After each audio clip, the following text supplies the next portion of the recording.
এটা হলো ইংরেজি কম্পিউটার দ্রুতগামী যুগের মন্ত্রী। এটা হলো আধুনিক যুগের মন্ত্রী, বহু জ্ঞানের অধিকারী। এদের হাতে কম্পিউটার এসে গেছে, এরা দেশকে শাসন করছে। আমাদের মোদিজি শুধু পায়জামাটা পরে 15 লক্ষ টাকা দাম। যদি কোনো এখানে সেলাই মেশিনওয়ালা আছেন, চলে যান, টেলারটা ওখানে খুলেন গা, একটা পায়জামা 15 লক্ষ টাকা দাম। এটা হলো এই যুগের মন্ত্রীদের চরিত্র। চলেন রসুলের যুগে যায়। আল্লাহর নবী দুনিয়া থেকে চলে গেলেন, মদিনার গদিতে বসলেন কে? আবু বকর।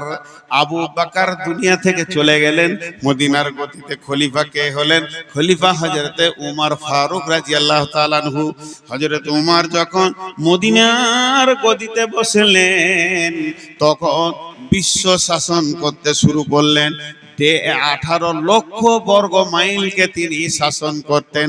হযরত উমর ছোটতে আলা ভোলা ছিল, ছোটতে সাদা সিধে ছিলেন, ছোটতে খুব বিচক্ষণতা পাওয়া যায়নি। একটা ঘটনা শুনলে বুঝবেন। ওর বাপ ওকে উট চড়াতে দিয়েছে মাঠে। উমর রে, উটগুলো নিয়ে যা, উটগুলো চড়িয়ে নিয়ে আয়। যখন বাড়ি আসে তো মাথার চুলে এক গাদা উটের লাদ, উটের গোবর গোটা মাথায় লেগে আছে। ওর আব্বা নাম হচ্ছে খাত্তাব। খাত্তাব জিজ্ঞেস করছে, উমর এখানে আয়। দেউ গেল বাপের কাছে, তোর মাথায় এগুলো কি? এগুলোকে হাত দিয়ে বলছে গোবর। খেপার মতো বলছে এগুলো গোবর। কিসের গোবর? বলছে উটের গোবর। উটের গোবর তোর মাথায় এলো কি করে বল? বলছে আব্বা, মরুভূমিতে রোদ খুব, এবার রোদে বসবো কোথা? উটের পাছাতে গিয়ে বসেছি, লেদে দিয়েছে ও। বসার জায়গা দেখেন, উটের পাছায় বসেছি, লেদে দিয়েছে ও। ধোয়ার তো কোনো ব্যবস্থা নাই, তাই গোবর লেগে আছে। ওর বাপ ওর গালে একটা চর মেরেছিল, টান মেরে একটা চর দিয়ে বলছে, গাধা, তুই উট চড়াতেও জানিস না, আল্লাহ তোকে এত জ্ঞান কম দিয়েছে রে গাধা, বাপ তো মারবি বেটাকে। এই সেই উমর যে মাথায় গোবর নিয়ে বাড়ি এসেছে, ওই উমর যেদিন মদিনাতে খলিফা হলেন, 18 লক্ষ বর্গ মাইলকে একটা আঙ্গুলের ইশারায় হিলাচ্ছেন। সেই উমর মসজিদে নববীতে শুয়ে আছে। ফজরের নামাজ পর একটু আরাম করছে। গদিটা কি? বালুর ওপরে। 18 লক্ষ বর্গ মাইলে বাদশার বিছানা কি বালুর ওপরে চাদরটা বিছিয়ে দিয়েছে, বালিশ নাই, হাতটা দিয়ে দিয়েছে, একটু আরাম করছে। হাজি একা থাকতে পারবে এখন আর মন্ত্রীরা? সামনে গাড়ি, পেছনে গাড়ি, সিকিউরিটি। সিকিউরিটিদের নাম কি দিয়েছে বলেন তো? Security force. বাংলায় বলে দেহরক্ষী, বডিগার্ড। আর একবার বলছি, বডিগার্ড, দেহরক্ষী। নামটা খুব অ্যাপ্রোপ্রিয়েট। আজরাইল তার বডি লিবে না, আত্মা লিবে। আত্মা গার্ড বললে বিপদ ছিল। আজরাইল আত্মা নিয়ে যাবে আর বলবে যে বডিটাকে তোরা আগুন যেন শিয়ালে না খাই, তোদের ডিউটি তোরা কর, বডিগার্ড। কিন্তু উমর একাই আছে, কয়েকটা সৈন্যকে পাঠিয়ে দিয়েছে জেরুজালেম। ধৈর্য ধরেন, কয়েকটা সৈন্যকে জেরুজালেম পাঠিয়ে দিয়েছে, ওখানে কালেমা তাওহীদ পৌঁছিয়ে দাও, সেখানে দ্বীনের দাওয়াত পৌঁছিয়ে দাও। তারা অন্ধকারে আছে, তাদের কাছে আলো পৌঁছিয়ে দাও, কোরআনের আলো পৌঁছিয়ে দাও, রসুলের হাদিস পৌঁছিয়ে দাও। সেই সৈন্যগুলোকে জেরুজালেমের সৈন্যরা কেল্লায় ভরে অবরোধ করে দিয়েছে, তাদেরকে তাবলীগের কাজ করতে দিচ্ছে না। তদন্তিনকালে ওই জেরুজালেমের যিনি প্রাইম মিনিস্টার ছিলেন, প্রধানমন্ত্রী ছিলেন, তিনিও একটা গির্জার পোপ। একটু আগে বললাম পাপায়ে আজম, তিনি একটা গোটা জেরুজালেমকে শাসন করছে। জেরুজালেম হচ্ছে একটা ছোট দেশ, আর আমার উমরের দেশ হচ্ছে বড়। এবার পাপা দেখলো উমরের সঙ্গে যদি যুদ্ধ করতে যায় পারবো না, ওর যা সৈন্য আছে আমার তো নাগরিক নাই, কেমন করে চলবো? উনি একটা চিঠি লিখলেন, আর চিঠি লেখার পর একটা দূতকে বললেন, বন্ধু এটা তুমি পৌঁছে দাও মদিনাতে। ওই রাষ্ট্রদূত দূত চিঠিটা নিয়ে হাঁটতে হাঁটতে হাঁটতে হাঁটতে মদিনা মারোয়ারায় গিয়ে পৌঁছালো। মদিনায় পৌঁছানোর পর বলছে মুসলিম জাহানের পার্লামেন্ট কোনটা, মুসলিম জাহানের সংসদ কোনটা, মুসলিম জাহানের আপনার গদি কোনটা, মুসলিম জাহানের সব থেকে বড় পার্লামেন্টটা কোথায়? ছোট বাচ্চারা বলছে ওই যে মসজিদে নববী, এটাই হলো মুসলিম জাহানের পার্লামেন্ট। সাইমন ধরে পড়েছে কুটির, তুমি তো পরনে নুয়ে, খেজুর পাতার প্রাসাদ তোমার বারে বারে গিয়েছে খোঁজে। পারমেলটা কিসের? মার্বেলের নয়, কারুকার্য করার নয়, মাত্র খেজুর গাছের পাতা আর খেজুর গাছের ছাওয়ানি। বলে আপনাদের আমিরুল মুমিনিন কোথায়? বলে ওই যে মসজিদে শুয়ে রয়েছে, কোনো বডিগার্ড নাই, কোনো সিকিউরিটি নাই, কোনো দেহরক্ষী নাই, একটু আরাম করছেন, ফজর পড়েছেন। উনি বলেন আমাদের আমিরুল মুমিনিন, খলিফাতুল মুসলিমিন। উনি যে বলেন আদব নেবেন জাহাপনা, হযরতে আদম নেবেন জাহাপনা। সেই বলা আমিরুল মুমিনিন উঠে বলছে কে বাবা, তুমি কোথা থেকে এসেছো? রাষ্ট্রদূত বলছে হুজুর আমি জেরুজালেম থেকে এসেছি, আমাদের প্রাইম মিনিস্টার আপনাকে একটা চিঠি দিয়েছে, আমার বলার কিছু নাই, একটু চিঠিটা নজর লাগিয়েলেন। হযরত ওমর চিঠিটা নিয়ে পড়ে দেখলেন, বললেন জাহাপনা আপনার সৈন্য আমার দেশে দাওয়াত দিতে এসেছে কোরআন হাদিসের, তাদেরকে কেল্লায় অবরোধ করা হয়েছে। আমি আপনার সাথে যুদ্ধ চাই না, আপনার সঙ্গে সমঝোতা করতে চাই। একবার আপনাকে পত্র দিয়ে আমি আমন্ত্রণ করছি, আপনি আমার দেশে আসেন, দুইজন মিলে একটা আপোষ করে নিব। হযরত ওমর সঙ্গে সঙ্গে তার খাদিমকে, যেটা তাকে দেওয়া হয়েছিল রাজকোষাগার থেকে, ডেকে বলছে একটা উট নিয়ে এসো, নাম তার আসলামা। আসলামা একটা উটকে রেডি করো, এক্ষুনি জেরুজালেম যেতে হবে। কারণ এখন তাকাজা হয়ে গেছে, এখন একদম আল্লাহর দ্বীনকে বাড়ানোর জন্য তাকাজা এসেছে, পৃথিবীর সমস্ত কাজ এখন বাতিল, এটাকেই আগে করতে হবে। হযরত ওমর উটের উপরে চড়ে নিলেন, লাগামটা ধরে নিলেন আসলামা, আর কলম ধরে নিল কবি নজরুল ইসলাম। এই ঘটনার উপরে কবি নজরুল ইসলাম একটা কবিতা বলছে, হেরি পশ্চাতে চাহি তুমি চলিয়াছ রৌদ্র দগ্ধ দূর মরুপথ বহি, জেরুজালেমের কেল্লা যেতাই আছে অবরোধ করে, বীর মুসলিম সেনা দল তব বহুদিন মাস ধরে, দুর্গের দ্বার খুলিবে তারা, বলেছে শত্রু শেষে, উমার যদি গো সন্ধি পত্রে স্বাক্ষর দেয় এসে। হায়রে আদেক দারাল মালিক আমিরুল মুমিনিন, শুনে খবর একা একই উঠে চলেছে বিরামহীন, সাহারা পাড়াইয়ে ঝুলিতে দোকানা, শুকনো খুব জরুরি, একটি মশকে এতটুকু পানি, খুরমা 2-3 মুঠি, প্রহরী বিহীন সম্রাট চলে একা উঠে চোরে, চলেছে মাত্র একটি ভিত উঠের রশি ধরে, মরুর ঊর্ধ্ব আকাশে সূর্য আগুন বৃষ্টি করে, সেই সে আগুন তাতে খৈসম ফুটে বালুকার মরু পরে। কিছু দূর যেতে উঠ হতে নামি, কিছু দূর যেতে উঠ হতে নামি, কহিল গোলামের ভাই পেরেশান বড় হইয়াছে চলিয়া, এইবার আমি যাই। উঠে রশি ধরিয়া অগ্রে উঠে বসো, উঠে তপ্ত বালুতে চলে যে চরণে রক্ত উঠেছে ফুটে, গোলাম 2 হাত ধরে চুমি, গোলাম ওমরের 2 হাত ধরে চুমি, কাঁদিয়া কহিল এ আদেশ করেন কেমনে আপনি, গোলাম রহিবে উটের পিঠে আরাম করিয়া বসি, আর হেঁটে যাবে খলিফা উমর ধরিয়া উটের রশি। খলিফা হাসিয়া বলে, দেখছি আমি না হাসলেও চাপতে পারবে না, খলিফা হাসিয়া বলে তুমি জিতে গিয়ে বড় হতে চাও ভাই রে, এমনই চলে, রোজ কিয়ামতে আল্লাহ যেদিন বলিবে উমর ওরে, করিনি খলিফা মুসলিম জাহানের তরে চুপ তরে তোরে, কি জবাব দিব কি করিয়া মুখ দেখাবো রসুলের ভাই, আমি তোমাদের প্রতিনিধি মাত্র, মোর অধিকার নাই, আরামে সুখের মানুষ হইয়া মানুষের নিতে সেবা, ইসলাম বলে সকলে সমান, কে বড় ক্ষুদ্র কে বা, গোলাম চড়িল উটের পিঠে, উমর ধরিল রশি, মানুষে স্বর্গে তুলিয়া ধরিয়া ধুলাই নামিল শশী, পালাক্রমে একবার উমর, একবার উমর, একবার উমর, আর একবার গোলাম, একবার উমর, একবার গোলাম, একবার উমর, একবার গোলাম। এবার জর্ডান নদী চলে এসেছে সামনে, নদীটা যেই পেরিয়ে যাবে সেই জেরুজালেম ঢুকে যাবে। সৈন্য কোম্পানি কমান্ডার সব এসে হাজির হয়ে গেছে, তারা স্যালুট মারছে, আদব নেবেন জাহাপনা, আপনারা আমার দেশে এসেছেন। প্রাইম মিনিস্টার বলছে যাও যাও যাও, তোমরা বর্ডারে কি 18 লক্ষ বর্গ মাইলের বাদশা আসছে, ওকে স্যালুট দেবে, স্বাগতম জানাবে। কোম্পানি মেজর দাঁড়িয়ে আছে সৈন্য নিয়ে, এবার উটের পালা পড়ে গেছে, উমার নামতে থাকবে, আসলাম উপরে থাকবে। যেই জর্ডান নদী পার হয়েছে, কোম্পানি মেজর সালাম দিয়ে বলছেন আদব নেবেন জাহাপনা, আপনি আমাদের দেশে আসার জন্য আমরা ধন্যিত হয়েছি, আমরা গর্বিত হয়েছি। তখন ওসলামা উপর থেকে কাঁদছে আর বলছে, আমাকে কেউ স্যালুট দিবেন না, আমি আমিরুল মুমিনিন নয়, আমি আমিরুল মুমিনিনের খাদেম। যিনি উটের লাগাম ধরে হাঁটছে উনি হলেন হযরত উমর আমিরুল মুমিনিন খলিফাতুল মুসলিমিন।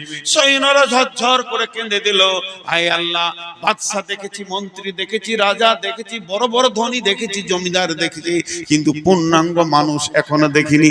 আজকে একটা পূর্ণাঙ্গ মানুষ দেখলাম। বন্ধুরে, গির্জা ঘরে গিয়ে তারপরে সন্ধিপত্রে স্বাক্ষর করলো। স্বাক্ষর হয়ে যাওয়ার পর আর গির্জার পোপকে বলছেন, হযরত উমর ভাই, আমাকে 1-2 মিনিট ছেড়ে দেন, 10টা মিনিট ছেড়ে দেন, কিছুক্ষণ আমাকে ছেড়ে দেন। পোপ বলছে কেন? বলে আমি গির্জার বাইরে গিয়ে ওই ফাঁকা মাঠে 2 রাকাত কসরের নামাজ পড়ে আসবো, নামাজের ওয়াক্ত হয়ে গেছে, আমাকে ছেড়ে দেন। ইজাজত নিচে, পারমিশন নিচে, ছোট দেশের রাজার কাছে বড় দেশের রাজা। আমাদের দেশে কি, আমাদের দেশে যদি আমাদের মন্ত্রী হলো নরেন্দ্র মোদী আর বারাক ওবামা যদি এখানে আসে, মোদী ওর পেছনে হাঁটবে? জি না, ইসলাম এটা বলেনি। ইসলাম বলেছে তুমি যে দেশে চলে যাবে সেই দেশের মন্ত্রী তোমার মন্ত্রী। হযরত উমর ওটা মেনে নিয়েছেন। আমি এখন জেরুজালেমে আছি, আমার মন্ত্রিত্বে কোনো মূল্য নাই, এখানকার যিনি পোপ তিনি আমার মন্ত্রী, তাই তার কাছে আদবের সঙ্গে ছুটি লেছে। এইটা দেখে পোপটাকে মানে পাগল হয়ে গেল, ই কোন জিনিস রে ভাই, এটা কি? বলে এটা ইসলাম, আমি ইসলাম মেনে চলি। বলে তুমি কি এত ভালো, তোমার আদর্শে পাগল হয়ে গেছি। বন্ধুরে, হযরত উমর কি ভালো, উমর তো হলো জেরক্স কপি, উমর হলো ফটোকপি, উমর হলো একটা ছায়া। উমরকে যে বানিয়েছে, উমর যার হাতে তৈরি হয়েছে, সে নবী মুহাম্মদ সাল্লাল্লাহু আলাইহি সাল্লামকে দেখলে তুমি কলিজাটা দিয়ে দিবে। তখন পাদ্রী পোপ বলল, হে ভাই উমর, হে ভাই উমর, তুমি হাতটা আমার দিকে বাড়াও। উমর হাত বাড়ালেন, পোপ ওর হাতের উপরে হাত রেখে বললেন, আশহাদু আল্লা ইলাহা ইল্লাল্লাহ ওয়া আশহাদু আন্না মুহাম্মাদান আবদুহু ওয়া রাসূলুহু। একটা সাহাবী, একটা চরিত্র, একটা সাহাবী, একটা চরিত্র, একটা দেশ জয় করে চলে এলেন। বন্ধু আমার, এ ছিল রাসূলের বানানো নেতা।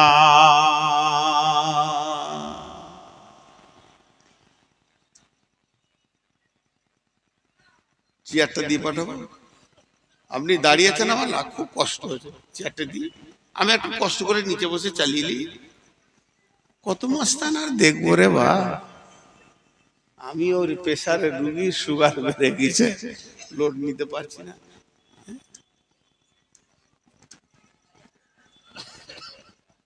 12টা বেজেছে, ওই সার্ভার আমি শেষ। তা আমি যে জিনিসটা এখান থেকে দেখাতে চাইলাম, সে নেতাটা কেমন ছিল। উমরের কথা বলতে বলতে বলতে বলতে রাত পেরিয়ে যাবে। যাক, 1 নম্বর হচ্ছে জনসাধারণের মাল নেতারা লুটে খাবে। নাম্বার 2, ওয়ালামানাতু মাগনামান, ওয়ালামানাতু মাগনামান, ওয়ালামানাতু মাগনামান, আমানতের খেয়ানতি চলবে। এমন একটা জামানা আসবে, 20,000 টাকা যদি কারো কাছে রেখে দেন 3 দিন পর নেব বলে, 3 দিন পর যখন আপনি আসবেন, বল ভাই টাকাটা দেন, ছিহে দিয়ে দিচ্ছি বিকালবেলায়। বিকাল আবার কেন রে বন্ধু, আমার আমানত টাকা তোমাকে দিয়েছি। বিশ্ব নবী বলছেন, কেউ যদি আমানত দেয়, ওই আমানতের 5টা 100 টাকা নোট বের করে তুমি যদি 500 টাকা ভরে দাও, এটাও খেয়ানতি হয়ে যাবে। যে নোটগুলো দিয়েছে ওটাই দিতে হবে, এটা আমানতদারি। আমানতদারি খেয়ানত করলে ওই লোকটা মুনাফিক হয়ে যাবে। অথচ আল্লাহর নবী বলছেন, এমন একটা জামানা আসবে, আমার উম্মতের ভিতরে আমানতদারি চলে যাবে। এবার বলেন, 50,000 টাকা দিয়ে আপনি নিশ্চিন্তে থাকতে পারবেন না, 5 দিন পর টাকাটা আমি পেয়ে যাব। আনতে গেলে প্রথম বলবে বাক্সতে আছে, আপনার ভাবি নাই। তারপরে বলবে ভাবি এসেছে, টাকাটা বড় ছেলে একটা কাজে লাগিয়ে দিয়েছে, কালকে নেবেন পশু নেবেন, এই করতে করতে 10 বছরও আপনি টাকাটা আর পাবেন না। আমানতের খেয়ানাতি চলবে। মাদ্রাসার টাকা, মসজিদের টাকা, আর খিলাফের টাকা, আপনার কিনা সরকারি টাকা, গ্রামের টাকা, মসজিদের মক্তবের টাকা, কুরবানির চামড়ার টাকা, ফিতরার টাকা, যার কাছে জমা থাকবে ও আমানতের খেয়ানতি করবে।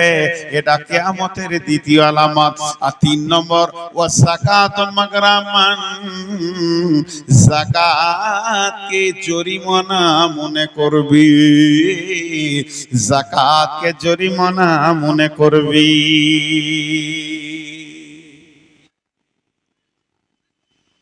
কিছুদিন আগে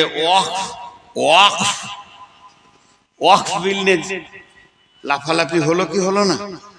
আরে হ্যাঁ না বলেন? তো কলকাতায় যে ওয়াকফের সম্পত্তিটা আছে, শেষ দিকে কি রেজাল্ট পেলেন? মুসলমানদের ভিতরে কিছু লুটে নিয়েছে বলো। অন্যজন তো লুটেছি, তাদের নাম আমি আর বলবো না, এখনো তারা মন্ত্রী আছে আর কিছু আছে, লুটে নিয়েছে। তো এই ঘটনা ঘটবে, আমানতের খেয়ানতি চলবে, যাকাতকে জরিমানা মনে করবে। যাকাত দিতে বললে ওর মন খারাপ, যাকাত দিতে চাইবে না। কিন্তু যাকাত হচ্ছে এই মুসলমানদের মেরুদণ্ডর হাড়, যাকাত হচ্ছে মুসলমানদের মেরুদণ্ডর হাড়, যাকাত হচ্ছে মুসলমানদের মেরুদণ্ডের হাড়। যাকাতকে ঠিক মতো যদি মুসলমানরা বের করে, তার একটা গরিব থাকবে না। ছোট করে চিন্তা করেন, শুধু মহিষাপুরে যতগুলো ধনী আছে, যাকাত, ওসর, ফিতরা, মালটা এক জায়গায় জমা করেন। 10টা গরিবের ছেলেকে ছোট করে বিজনেস খুলে দেন আর বলেন এই টাকা আমাদের অফিসে জমা হবে, তুমি যা ইনকাম করবে তার থেকে খাও। বছরে যদি 10টা করে ছেলে কাজ পায়, ছোট ছোট বিজনেস পায়, তাহলে 5 বছরে 50টা পাবে। ভিখারি আর থাকবে না। একটা গায়ে অত ভিখারি নেই, ছিল এক জামানায়। উমর বিন আব্দুল আজিজ, যাকে দ্বিতীয় ওমর বলা হয়, ওর জামানায়, ওর জামানার ঘটনা এটা। আমি হাদিস বলছি না, এখন যেটা বলছি ওর জামানার ঘটনা। কেমন হয়েছিল যাকাতের খবর? একটা লোক 5000 দিরহাম নিয়ে ঘুরছে, গায়ে গায়ে টোলায় টোলায় ঘুরছে, যাকাত লিবে জি, যাকাত। লোক নাই, যাকাত নেওয়ার লোক নাই। 3 দিন ঘোরা হয়ে গেল গায়ে গায়ে, কেউ বলছে না যে যাকাতের টাকাটি আমাকে দাও। শেষকালে মাঠে রোদে একটা গাছতলায় গিয়ে বসে আছে, তো দেখছি একটা লোক ময়লা কাপড় পরে, জুব্বা টুব্বা পরে ওখানে হেঁটে আসছে হন্তদন্ত হয়ে। ও বলছে যাক আলহামদুলিল্লাহ, এবার একটা গরিব পেয়েছি, একে যাকাতটা দিব, দিয়ে বাড়ি যাবো, আমার ব্যবসা বাণিজ্য 3 দিন থেকে বন্ধ। ওর কাছে যখন এসেছে, আসসালামু আলাইকুম, আগে সালাম করছে আগ্রহ করে, ভালো আছেন ভাই? যাক আপনি এসেছেন, আমি এই যাকাতের মালটা নিয়ে ঘুরছি, কয়েকদিন থেকে বাড়ি ঘর ছেলে পেলে ছেড়ে দিয়েছি ভাই, আজকে 3 দিন হলো যাকাত দিয়া লোক পেছি না, এই টাকাটা নেন, দা আমাকে ছাড়েন। ও বলছে তোর মাথা খারাপ নাকি মিয়া, তোমার কি হয়েছে? বলে যাকাত দিতে এসেছি। কত আছে? 5000 দিরহাম। কদিন ঘুরছো? বলে 3 দিন। বলে আমি 10,000 নিয়ে 15 দিন ঘুরছি, কাপড় এমনি ময়লা হয়নি। বন্ধুরা আমার, মুসলমানরা সেই যাকাতটা তিলে তিলে হারিয়ে দিল। যাকাত হলো মুসলমানদের মেরুদণ্ড। মুসলমানরা যদি আজও পর্যন্ত যাকাত রাখতে পারতো, ভারতবর্ষটাকে টাকা দিয়ে রেজিস্ট্রি করে নিতে পারতো। বন্ধু আমার, এইটা আমাদের শেষ হয়ে গেছে। মানুষ যাকাত দিতে চায় না, যাকাতকে জরিমানা মনে করে। ধানের রসদ, ধান আসছে, 30 থেকে 40 জন লিবার কাজ করছে, আর ধান মেশিনে ঝাড়াই বাড়াই হচ্ছে, ধানের রাস লেগে গেছে, পাহাড় বেনে গেছে।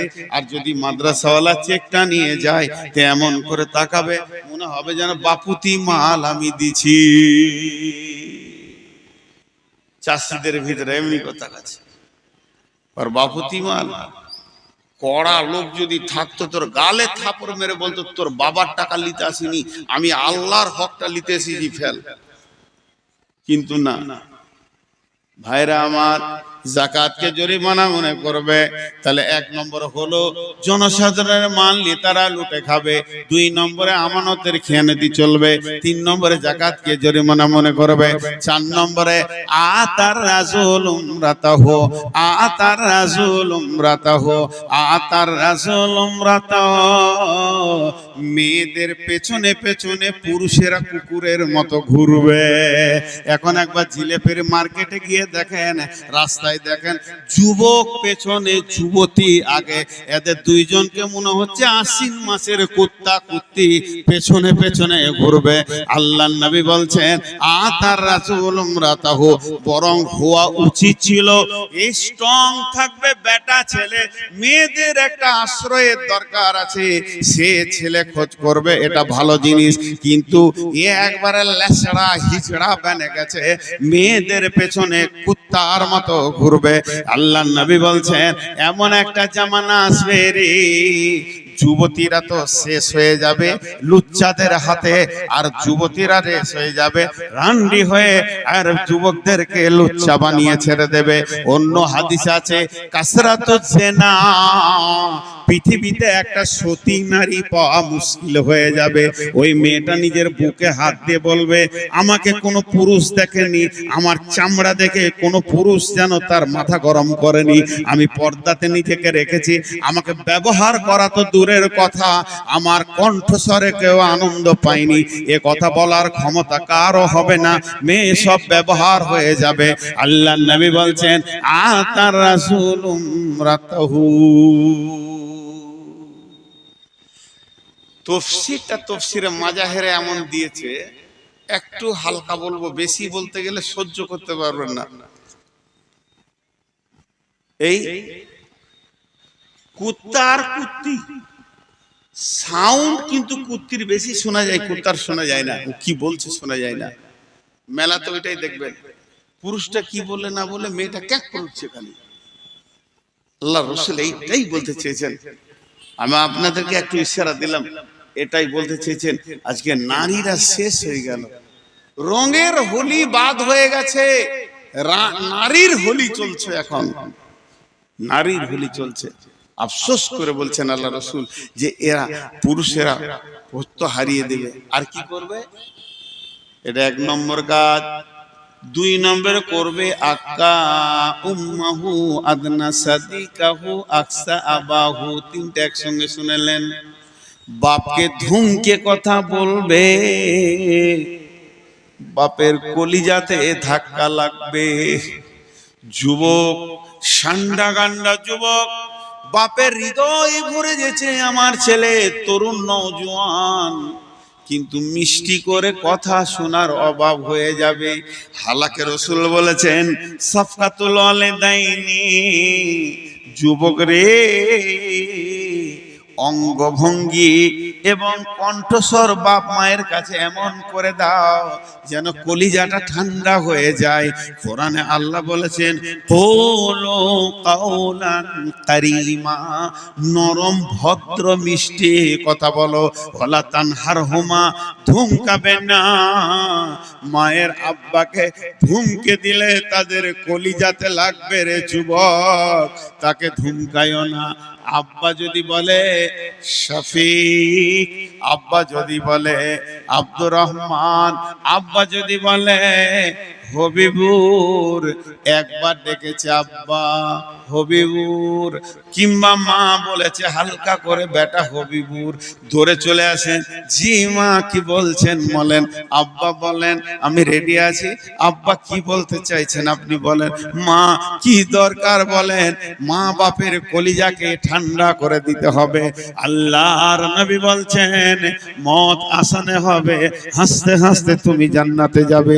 কিন্তু এই কিয়ামতের আলামত বলতে গিয়ে বলছে আক্কা উম্মাহু আদনা সাদিকাহু আকসা আবাহু, মাকে ধুমকে কথা বলবে, বাপকে ঝিড়কে কথা বলবে, আর মিষ্টি কথা বলবে বন্ধুকে। বন্ধুর সঙ্গে মিষ্টি মিষ্টি কথা হবে। 3 জন শেষ। সূর্য ডুবে গেছে, মাগরিবের নামাজ হয়ে গেছে, বাড়ি থেকে হুন্ডা গাড়িটা বের করছে, কোথাও যাবে, 22 বছরের যুবক, আব্বা মুরব্বি ওখানে বসে আছে লাঠি হাতে করে, ওর আর ক্ষমতা নাই, চোখে কম দেখে। দরজাতে গাড়িটা যখন বের করছে, আব্বা হালকা করে বলছে, কে রে, মিজানুর নাকি রে? ও তো জানে রাতে ছোট বেটাটা ছাড়া কেউ যাবে না। মিজানুর নাকি রে? কোথায় যাবি বাবা? করণ দিকে যাবে বন্ধুর সঙ্গে সার্কেস দেখতে, টুঙ্গি দিকে যাবে। তাই ওই মাগরিব পর বের হয়েছে, কোথায় যাবি বাবা? এই কথাটা যে কত কলিজার ভিতর থেকে বলছে আপনি বুঝতে পারছেন না। চট করে ধুমকি দিলেন, বান বান করো না, বসে থাকো, কোথায় যাচ্ছি না যাচ্ছি, খালি যেখানে যাবো ওখানে মারবো, কোথাও কোথাও কোথাও। বাপকে বকে দিল, চলে গেল সার্কেসে। এবার কথা মিষ্টি বাপ পেল না, মিষ্টি কথা শুরু হলো বন্ধুর সঙ্গে, কি খাবি বল, ল্যাংচা খা, নাইলে ভুলকি মরে দুটি রসগোল্লা খা, চল এটা নে ওটা নে, কোল্ড ড্রিঙ্কস খা, কেমন আছিস বল। মিষ্টি মিষ্টি কথা বলে বন্ধুর সঙ্গে সার্কেস দেখলো। 6টা ঘন্টা কাটিয়ে দিল। ফিরছে যখন রাত্রি 1:45 বেজে গেছে। আড্ডা দিতে দিতে রাত্রি 1:45 বেজে গেছে। গাঁওয়ালা ঘুমিয়ে গেছে, মিজানুর এসেছে কিনা দরদ ব্যথা নাই। পাড়াওয়ালা ঘুমিয়ে গেছে, ফ্যামিলির সবাই ঘুমিয়ে গেছে। মিজানুর স্ত্রী দুতলায় নাক ডাকিয়ে ঘুমাচ্ছে, কিন্তু একজনের ঘুম হচ্ছে না। বাড়ির বারান্দায় বসে বসে খালি ঢুলতে রয়েছে। এটার নাম হলো মা। মায়ের আর ঘুম হচ্ছে না, কলিজাটা আমার কখন আসবে। এ রোডের উপরে ডাম্পার ধরছে, কোচ ধরছে, এ রোডে বাস ধরছে, ওই রোডে আমার বেটা এত রাত্রিতে চলে গেছে, কখন আসবে এই ভেবে ঘুম হচ্ছে না। ঠিক যখন 1:45 বাজছে, বাইকটা নিয়ে গুড়গুড় গুড়গুড় করে ঢুকছে। মা ধরেছে, দরজাটা খুলে দে বলছে, বেটা এলি বাবা। এটাও বলেছে কলিজা থেকে। ফট করে মাকে দুটো ধুমকি দিয়ে বলে, তোর কি ঘুম নাই, তোর হুঁশ নাই, খালি রাত জাগিস, ঘুমাইতে তো যা, ঘুমাটা তুই। এই যে বলে দিল। যাবার সময় বাপকে দিল, আসার পরে মাকে দিল। মধ্যখানে বন্ধুর সঙ্গে মধ্য কথা, আনন্দের কথা বললো। এরপরে দেখছে কেউ নাই, মাই তো একা আছে। টক টক করে জুতা খুলে দুতলার উপরে গিয়ে দেখছে বুবি উবুর হয়ে শুয়ে আছে। থ্রিজি চলছে, টিভি চলছে, এলইডি চলছে, কিন্তু ঘুমিয়ে গেছে। ভূতের ঘরে ভূত নাচছে, ওর আর হুঁশ নাই। বিবিকে পাটা টিপে টিপে নরম করে উঠেছে। বিবি উঠে রেগে গেল, হ্যাঁ তুমি খালি এরকম রাত করো, আমাকে ভাল লাগে না। ওকে গলাতে ধরে চুমা দিয়ে বলছে, তুমি রাখলে আমি কেমন করে থাকবো। দুইজন আদর পেল, বন্ধু আদর পেল, বিবি আদর পেল। আর যাদের রক্তে পৃথিবীতে এলো, ওই দুইজন ধুমকানি পেল, ওই দুইজনের কলিজাতে ধাক্কা মারলো। আল্লাহ রসুল বলছেন, কিয়ামতের আগে এগুলো দেখিলিবি রে। আর মেয়েদের বসুভূতে হয়ে দুনিয়া করবে, মাকে ধমকাবে, বাপকে ধমকাবে, বন্ধুকে নিকট আত্মীয় বানাবে। 7খানা বলা হয়ে গেল, 15টার মধ্যে 7টা বলা হলো। 1 নম্বর, আমানতের খেয়ানতি চলবে, জনসাধারণের মাল নেতারা খাবে, জাকাতকে জরিমানা মনে করবে, বাপকে ধুমকে কথা বলবে, বন্ধুকে ভালোবাসবে, মাকে ধুমকে কথা বলবে, আর আপনার কি না মেয়েদের বশীভূত হয়ে দুনিয়া করবে।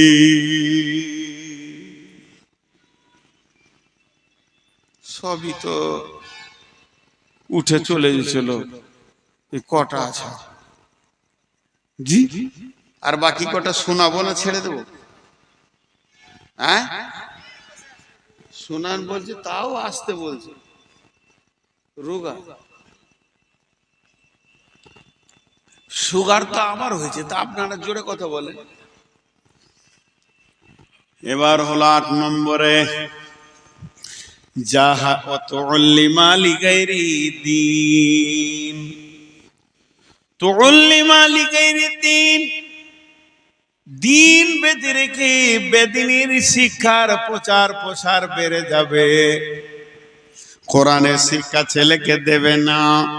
মহিষপুরের মাদ্রাসার বয়স কম করে 20 বছর, তার বেশি, তারও বেশি বলছে। এমন ওই এলাকায় মাদ্রাসা আছে, বয়স হলো 50 বছর, এইটার বাড়ছে না, ওই রকমই হয়ে আছে। মনে হচ্ছে যেন রুগী হয়ে গেছে মাদ্রাসাটা, এতিমখানা। কিন্তু এখানে যদি ইংলিশ মিডিয়ামের একটা মিশন করা হয়, 3 দিনে তত্তর করে 5 তলা বিল্ডিং হয়ে যাবে। কার টাকাতে হবে? ওই মিশন মালিকের টাকাতে নয়, সেক্রেটারির টাকাতে নয়, বরং ছাত্রের বাপের টাকাতে হবে। একটা ছেলে 2 নম্বরের জন্য ভর্তি হতে পারেনি, 1,40,000 টাকা ডোনেশন দিয়ে, ঘোষ দিয়ে তারপরে বলছে ভর্তি করে নাও। এইভাবে চাইছে। তার মানে মেন্টাল অবস্থাটা কেমন? বাপ মায়ের মেন্টাল অবস্থাটা হয়ে গেছে। মিশনে পড়াতে হবে, মিশনে পড়াতে হবে, ইংরেজি পড়াতে হবে, ইংরেজি পড়াতে হবে। মিশনে দিলে আমার ছেলে মানুষ হবে, মাদ্রাসায় দিলে মানুষ হবে না। বন্ধু আমার, ডালখোলা স্টেশনে কাঞ্চনটা এসে দাঁড়িয়েছে, কামরূপ এক্সপ্রেস দাঁড়িয়েছে। একবার আপনি ডালখোলায় চলে যান। এটা কি এসি 3 টায়ার, এটা এসি 2 টায়ার। এসি 3 টায়ারে কলকাতা ভাড়া হলো আপনার 500-700 টাকা, এসি 2 টায়ারে ভাড়া হলো 1200 টাকা, স্পেশাল কোচ 1700 টাকা।